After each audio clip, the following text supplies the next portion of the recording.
Tozuğunda 2 hava qabarcığı olan bitki hansıdır? Hava qabarcığı olan bitkiləri biz ilk dəfə çılpaq toxumlu bitkilərdə rast gəldik və əsasən də şamlarda bu olacaq adi şam. Hansı orqanizmlər qıcıkimlərin əcdadı sayılır? Qıcıkimlərin əcdadını biz psilofitlər yəni hesab edilir. Psilofitlər həm də yosunlarla ali sporlu bitkilər arasında dedik keçid forma sayılır. Hansı bitkinin çiçəyi olmur? Çiçəyi olmayan bitki burada baxıram ki, qaytarma, buğda, soğan, qarğıdalı bunlar çiçəkli bitkilərdir. Çiçəyi olmayan bitki laminariya olacaq. Laminariya yosundur və ümumiyyətlə yosunlarda nəinki çiçək, heç bir vegetativ və generativ orqana rast gəlinmir. Bədənləri sadəcə tallondan ibarətdir. Hansı bitki sporla çoxalır? Burada toxumlu bitkiləri çıxırıq.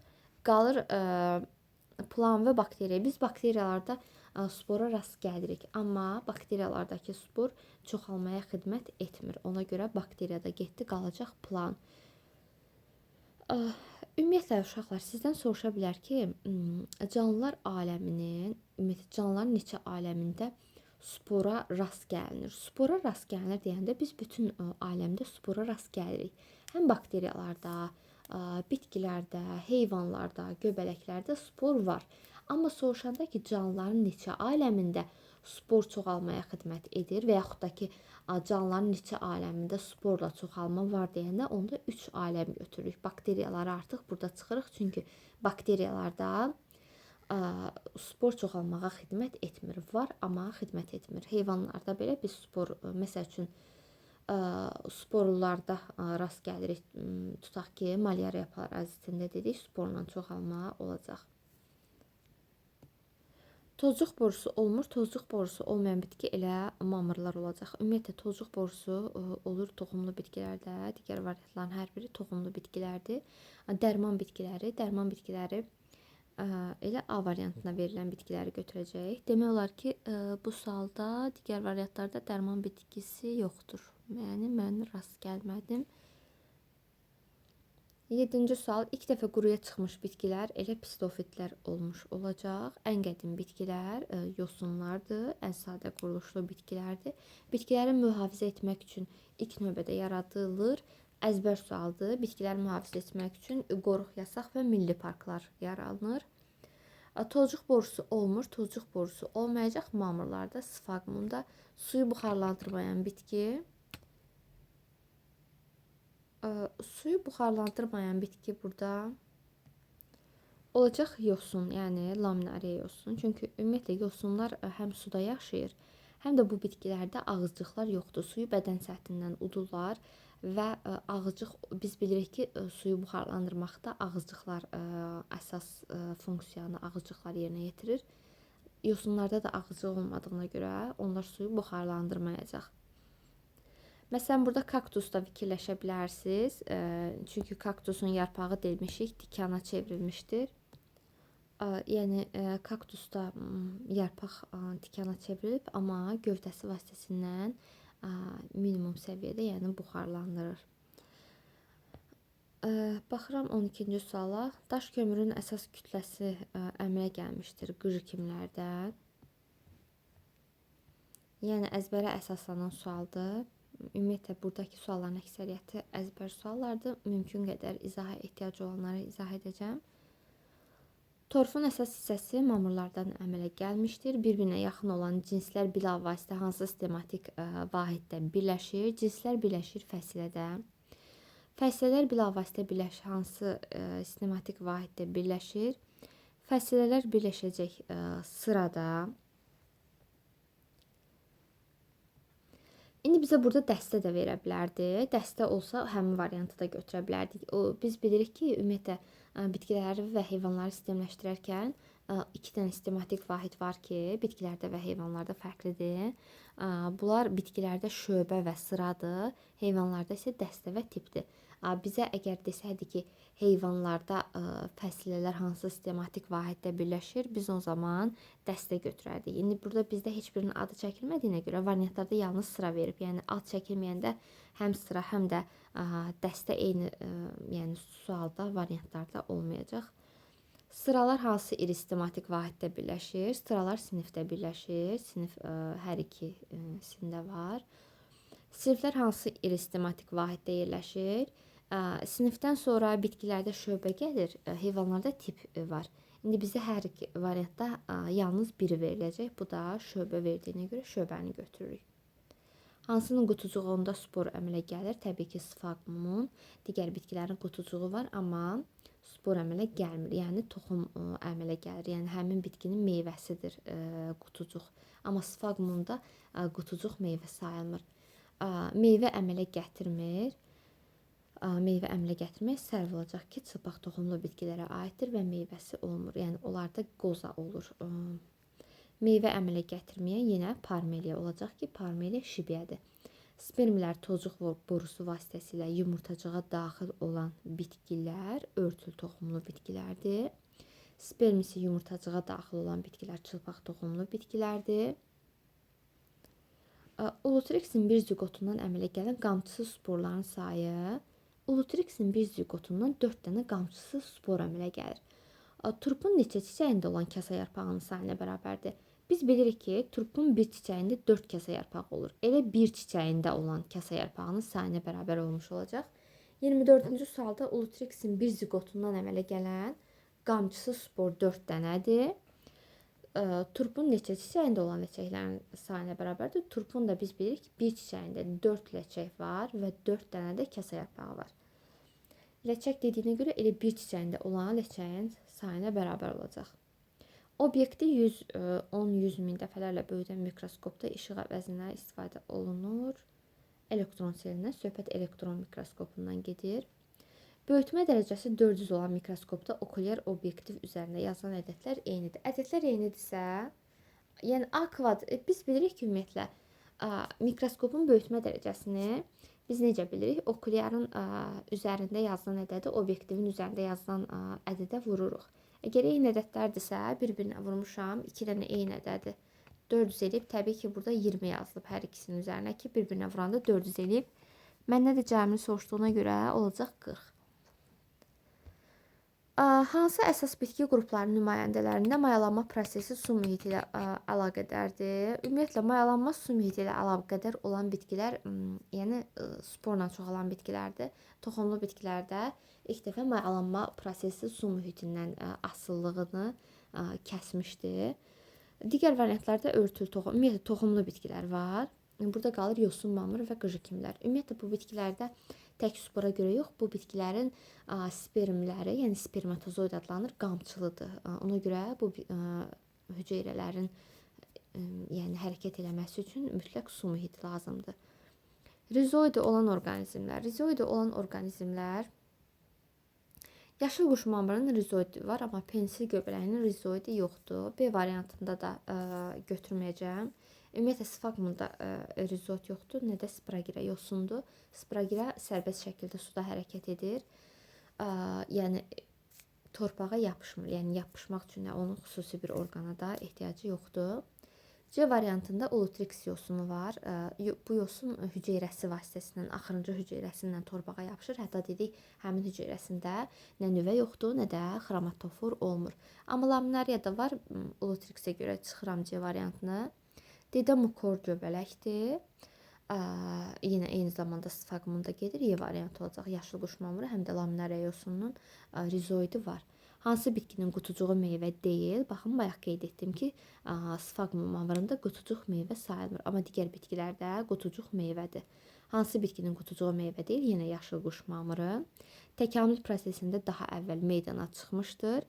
Daha əvvəl bunlardan ilk dəfə ən öncə meydana çıxan spor olacaq ki, biz spora ən ibtidai bitkilərdən başlayaraq rast gəldik. Bitkilərin hansı şöbələrinin nümayəndələri qutucuq əmələ gətirir? Qutucuq əmələ gətirən olacaq. Məsəl üçün, bizi sadəcə qutucuq soruşur. Biz qutucuğa rast gəldik mamırlarda, bir də çiçəkli bitkilərdə rast gəlmişdik ki, çiçəkli bitkilərdə qutucuq meyvədir, amma mamırlarda meyvə deyil. Mamırlarda qutucuqda sporlar əmələ gəlir sadəcə. Hansı bitkidə həm tozlanma, həm də toxumun yayılması prosesi küləyin iştirakı ilə gedir? Olacaq adi şam bitkisi. Hansına uyğunluq pozulmamışdır? Plan mamırdır, burada pozulub. Ardıc örtül toxumludur, xeyr, çılpaq toxumludur. Elateya qıcı kimidir. Burada da pozulmuşdur. Petuniya örtül toxumludur. Bəli, petuniya örtül toxumlu bitkilərə aiddir. Parmeliya da yosun deyil, şibiyadır. Hansı bitkidə mayalanma tozcuqdakı bir ədəd spermi, bir ədəd sperm iştirak edir çılpaq toxumlarda. Amma örtülü toxumlarda 2 sperm iştirak edəcək. Bitkilərin təkamülü prosesində ilk dəfə hansı əsas qrupun nümayəndələrində əlavə köklər əmələ gəlmişdir? Əlavə köklər ilk dəfə qıcı kimlərdə əmələ gəlmişdir? Bu bitkilərdə dedik kökümsova malikdir ki, kökümsov da bilirik ki, gövdənin yeraltı şəkil dəyişməsidir. Və gövdənin yeraltı şəkil dəyişməsi olduğuna görə həmin bitkidə inkişaf edən köklər elə gövdədən inkişaf etmiş olacaq ki, bu da əlavə köklər olmuş olacaq. Ümumiyyətlə əsas kök ilk dəfə əmələ gəlib çılpaq toxumlu bitkilərdə. Təkamül prosesində hansı əsas qrupun nümayəndələrində ilk dəfə əsas kök əmələ gəlib? İndi dedim, çılpaq toxumlu bitkilərdə. Ümumiyyətlə toxum, əsas kök həmişə toxumdan əmələ gəlir. Toxum olmayan bitkidə biz əsas kökə rast gəlməyəcəyik və ona görə də həmin bitkilərdə də mil kök sistemi olmayacaq. İlk cücərtisində qametlər əmələ gəlir. Təbii ki, qamet əmələ gəlir çöl qatır quyruğunun ilk cücərtisində. Uzun ayaqcığı üzərində qutucuğu olan iki evli bitki, təbii ki, söhbət yaşıl quş mamırından gedir. Hava dumanlı və yağışlı keçməsi mayalanma prosesini asanlaşdırar. Təbii ki, yaşıl quş mamırında. Nəyə görə? Çünki bu yaşıl quş mamırında mayalanma su mühitindən asılı olaraq getdiyinə görə. Örtülü toxumlarda çılpaq toxumların oxşar cəhəti. Məsəl üçün, meyvənin olması oxşar cəhət olmayacaq. Erkəkcik və dişicik örtülü toxumluya aiddir. Həşəratla tozlanma örtülü toxumludur. İki qat mayalanma da örtülü toxumluya aiddir. Tozcuq və yumurtacığın olması. Hər ikisinə aid olmuş olacaq. Hansı bitkilərin erkək cinsiyyət hüceyrələri qamçısızdır? Çiçəkli bitkilərdə. Ümumiyyətlə toxumlu bitkilərdə, digərlərində qamçılıdır və dedik ki, su mühitindən asılı olaraq gedir mayalanma prosesi. İki qat mayalanma qabiliyyəti olan bitkilər seçin. Təbii ki, burada örtülü toxumlu bitkiləri götürəcək. Burada şam, B variantında da şam, C-də küknar, Y variantında da şam getdi. Qalır bizdə yalnız örtülü toxumlu bitkilər. Hansı doğru deyil? Alma, albalı gilasın çiçəkləri iki qat çiçək yanlığına malikdir. Bəli, düzdür. İki qat çiçək yanlığı nədir? Həm kasacıq, həm də ləçəklər var. Yəni, həm də tac var. Yosunlar qeyri-cinsi və cinsi yolla çoxalır. Bəli, çayır və ayrıq otu kökümsovla çoxala bilir. Bəli, bağ yarpağın çiçəklər saplaqsızdır. Aha, düzdür. Qıclarda kökümsov olmur. Xeyr, qıclarda bayaq dedik, kökümsov olacaq. Tərkibində yosun ola bilən orqanizm. Təbii ki, burada olacaq şibiya, parmeliya. Şibiya həm yosundan təşkil olunub və göbələkdən. Yosun olmasa belə həm göbələk, həm də fotosintez edici bakteriyalar ola bilər. Xloroplastları yalnız gövdə üzərində, hüceyrələrində yerləşən bitki. Bu kaktusdur. Çünki dedik, kaktusun yarpağı şəklini dəyişib, tikana çevirib və yarpağında xloroplastlar yoxdur. Bitkilərin neçə şöbəsinin nümayəndələrində milkök sistemi inkişaf etmişdir? Bayaq qeyd etdim ki, milkök sistemi toxumlu bitkilərdədir. Toxumlu bitkilərdə iki şöbəyə ayrılır, örtülü toxumlu və çılpaq toxumlu bitkilər. Neçə şöbəsinin nümayəndəsində toxum inkişaf etmişdir? Yenə həminki suala oxşar sualdır. İki şöbəsində. Aha, deməli 48-ci sualdan keçib 78-ə. 8-ci səhifə. Deməli, burada biz nə gördük? 5-ci səhifədən sonra 8-ci səhifəyə keçib. Yəni, 2 dənə səhifə yoxdur. Ola bilsin ki, testdə səhvlik olub. Daha doğrusu səhvlik deməyək, PDF hazırlanarkən 2 dənə səhifə yanlışlıqdan düşməyib. Neysə, davam eləyək. O zaman 78-dən. Cədvəldə əsasən hansı bitki qrupunun nümayəndələrində ilk dəfə çox hüceyrəlilik və cinsi çoxalma meydana gəlmişdir? Gəlin uşaqlar əvvəlcə qeyd edək görək hansılar, hansı bitkidir. Baxın, K ən sadə quruluşlu bitkidir. Çünki görürəm ki, tallon var sadəcə. Yəni, zoğ yoxdursa, heç biri yoxdur. Bu yalnızca ola bilər yosun. Elə baxıram, artıq burada zoğ yaranıb, amma yarpaq, kök yoxdur. Bu olacaq mamır. M-ə baxıram, artıq burada yan köklər əlavə köklərdən inkişaf edib, bu olacaq qıcı. Sonra gəlir N, tallom yoxdur, zoğ var. Yan köklər yalnız əlavə kökdən yox, həm də əsas kökdən inkişaf edib. Deməli, bu bitkidə toxum yaranıb və bu ya örtülü toxumludur, ya çırpaq toxumlu. Amma mənə deyir, meyvə yanlığı ilə əhatə olunub. Bu deyir, xeyr. Deməli, bu çılpaq toxumludur. Çılpaq toxumlu. Amma Eva S-də isə əsas kök var və eyni zamanda meyvə yanlığı da var. Bu olacaq örtülü toxumlu. Əslində biz bunları bilməyə ehtiyac yox idi. Nəyə görə? Çünki məndən soruşur ki, ilk dəfə çoxhüceyrəlilik və cinsi çoxalma. İlk dəfə elə çoxhüceyrəlilik və cinsi çoxalma yosunlarda əmələ gəlmişdi. Çoxhüceyrəli yosunlar var idi. Məsələn, Ulutrex yosunu. Cinsi çoxalmada elə Ultrexin özü cinsi çoxalma ilə, cinsi yolla çoxalır. Bu da olacaq K. İlk dəfə deyir ki, prosesin su mühiti ilə bağlılığına son qoyulması mümkün olmuşdur. Baxın, uşaqlar, bayaq da qeyd etdim ki, mayalanmanın su mühiti ilə bağlılığına son qoyulmuşdur ilk dəfə toxumlu bitkilərdə.